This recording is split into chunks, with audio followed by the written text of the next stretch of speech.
England versus the Springboks at Allianz Stadium, Twickenham. It does not get better than this. The last time these two teams met was at the Rugby World Cup. That absolute nail-biter. 1 point in it. Springboks having England's number over the past couple of games. England desperate for a win. And it doesn't get any easier for them at home, at headquarters, HQ, as they like to say. Before we get into it, let me know in the comments, how do you see this game going? What's your score prediction? What do you think of the teams? Who should be there? Who isn't there that should be there? What changes would you make? Let me know in the comments. Hit that subscribe while you're there.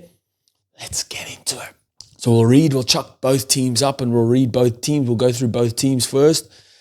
For England, we got Ellis Genge, Jamie George, Will Stewart, Itoje, Martin, Chandler Cunningham South, Underhill, Earl, Van Portfleet, Marcus Smith, Henry Slade, Orley Lawrence, Slytome, Freeman, and Freddie Stewart at the back.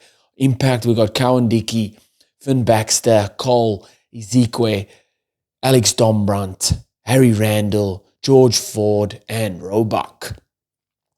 For the Springboks, Oxen Chair, Bongion Benambi, Wilco Lowe, Eben Etzebeth, Erge Snyman, Sia Kolisi, captain, Peter Steph du Toit, Jasper Visser, Grant Williams, Marnie Lebok, Damien Dalliner, Jesse Creel, Kurtley Orense, Cheslin Colby, and Apelele Fassi.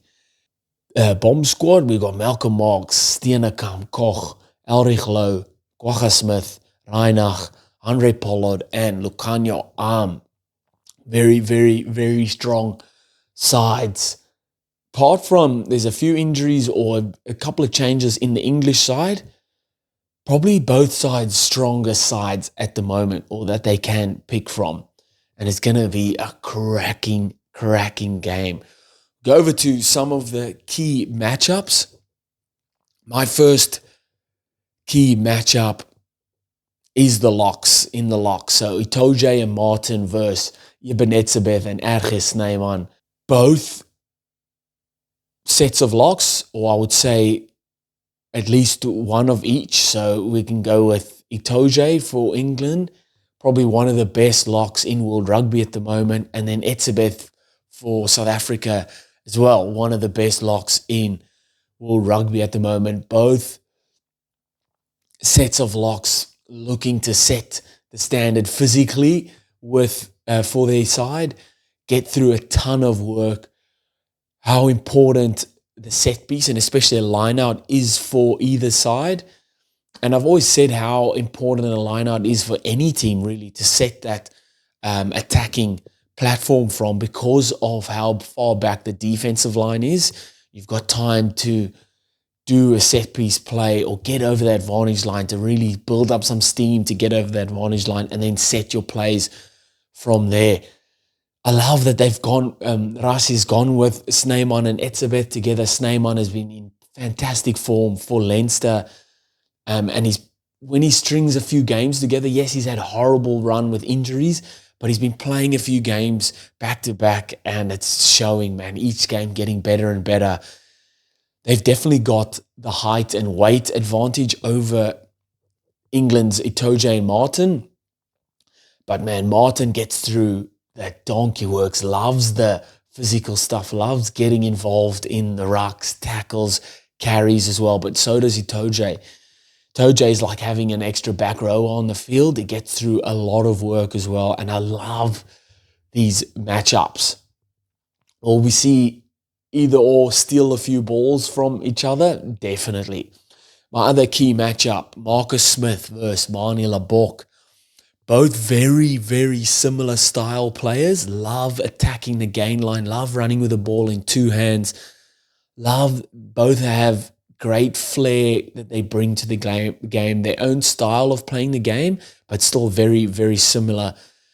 Their first intent is always to attack. And I love that, watching it. They both have insane skills. Obviously, I think Marcus Smith is a lot better off the tee than Marnie Lebok.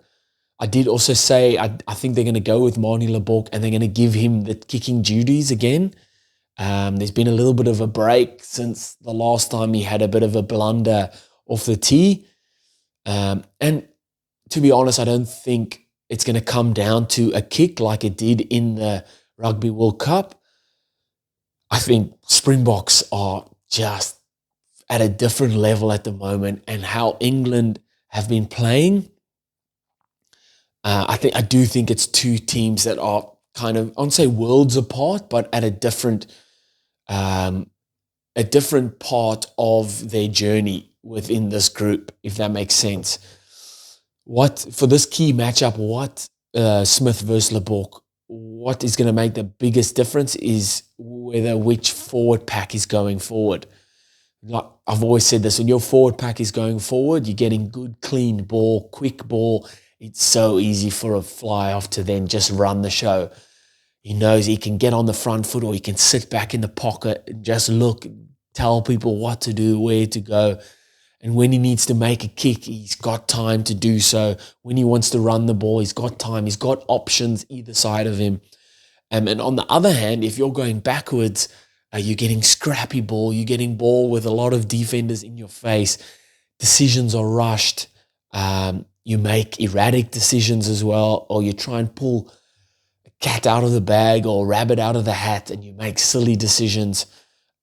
So it really depends on the forwards here, whether Smith or Lebok will be playing well or having a good game. Where the game will be won or lost, firstly, the aerial battle.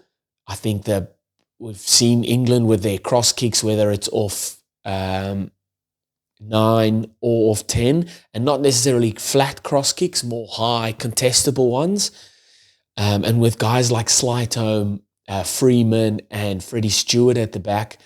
And then you look on the other side, you've got Colby and Kurtley Orense and Fussy. Yes, Fussy's been fantastic in the air, contesting balls, but Kurtley Orense and Colby, although short, they do get really high up in the air and they really back themselves. They're fearless in that regard.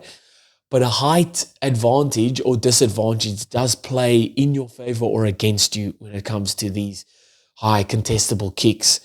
And that's something definitely either both teams will use to apply pressure on the opposition. Physicality is going to be another one. Ruck time, defensively carrying the ball as well. We know what South Africa bring when it comes to physicality or the physical side of the game. Yes, we've brought in a more attacking intent to their game, but we know it's based off strong physical dominating the contact areas. And can England match that or keep up with that at least? And then my last one here is, can England stay in it for the full 80 minutes? We've seen how they've led games. The past couple of games, they've led games. They've come out firing, great shape on attack, good retention of ball, throwing their shape. The execution really good as well. And then scoring points off the back of that, but then dropping off as the game wears on. We've seen their defensive structure in rushing up and really applying pressure on defensively. But doing that every single ruck, every single phase, it takes the wind out of your sails. It's a lot of effort to get up and push really hard, and then next phase, get up and push really hard, get up and push really hard.